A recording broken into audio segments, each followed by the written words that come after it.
Ons lees die oordenking vir die 13de Oktober uit Die Here is my herder met die vriendelike vergunning van Lizet Marie. Die opskrif by vanoggend se gedeelte is deur my toedoen.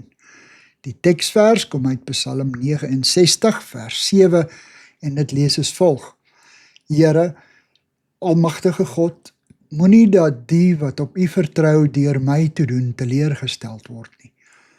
God van Israel, moenie dat die wat by U hulp soek deur my toedoen beskaam word nie.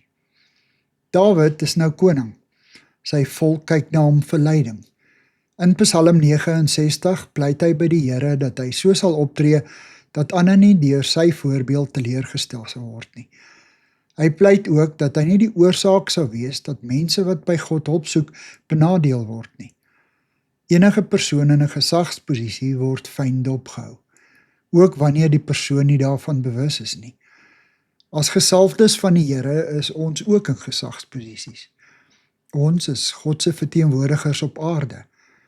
Of ons 'n ouer of 'n werkgewer, 'n toonbankassistent of 'n boer of 'n dokter of 'n onderwyser is, wanneer ons onsself 'n kind van God noem, kyk ander na ons. Hoe gaan hierdie kind van God haar persoonlike terugslag hanteer? Hoe gaan sy in 'n konfrontasie oomblik optree? Hoe is haar verhouding met haar kinders en haar geliefdes? Wat doen sy wanneer sy agteraf beskinder word of onwaar aantuigings teen haar gemaak word? Ons weet nooit watter situasie oor ons pad gaan kom nie. Ons kan nie voorspel watter probleem ons vandag of môre of selfs binne die volgende uur sal moet hanteer nie. Daarom moet ons sorg dat ons tree vir tree saam met die Here loop. Soos Dawid moet ons hom in elke doodgewone omstandigheid raadpleeg. Ons moet sy stem deurentyd in ons gedagtes hoor. Volg hierdie pad, my kind. Oppas nou. Wag eers. Rus in my. Heilige Gees, woon in my, sodat ek U stem duidelik kan hoor. Amen. Dankie vir die saamkuier.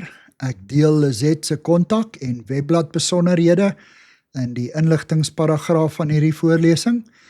Daar is ook skakels na voorlesings van Lizet se ander publikasies wat op hierdie platform beskikbaar is.